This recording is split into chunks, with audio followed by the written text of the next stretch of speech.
Hi guys! Gusto ko lang sana i-share sa inyo ang journey ko sa in vitro. Hindi naging madali, walang shortcuts at kakailanganin talaga ng financial. 13 years na pala kami ng aking asawa.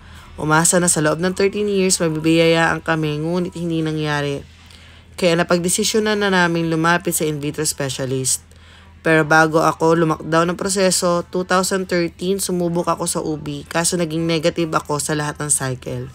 Tinransfer ako sa in vitro kaso hindi pa namin kaya nag-stop kami. 2022 nag-start ulit ako magpa-UB. At tulad nga ng 2013, negative ulit lahat ng cycle ko. Binigyan ulit kami ng referral to higher level at ito ang in vitro. Hindi tulad ng 2013, ipinagpatuloy namin ang consultation sa in vitro specialist.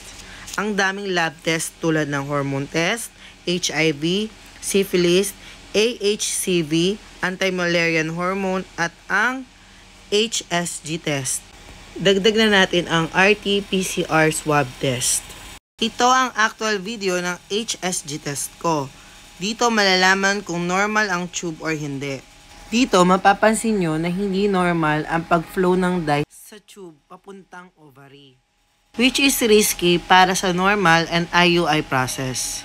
Pag ang egg ay hindi nakalabas do sa mismo ovary at nagbuntis ka, magiging ectopic pregnancy yun. Ito ang actual videos ng follicles ko. Dito, mapapansin nyo na napakadami nila. Tinanong ko si doktor kung normal yun. Ang sabi ni doc, hindi daw. Kasi PCOS na PCOS daw talaga ako. Ito pala yung second transv ko kung saan laging chinecheck ni doktor yung mga follicles ko. Hindi, malamig.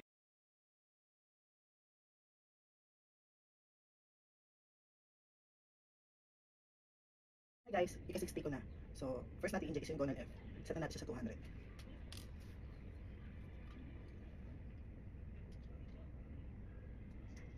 Ito natin siya may 0. Done. So, yun. So, bibigay isa si Doc na isa. So, mag-mix pa ako. Ito na.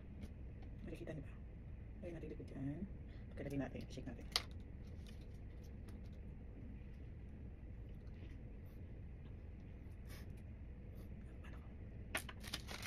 Kailangan natin sa isang maliit.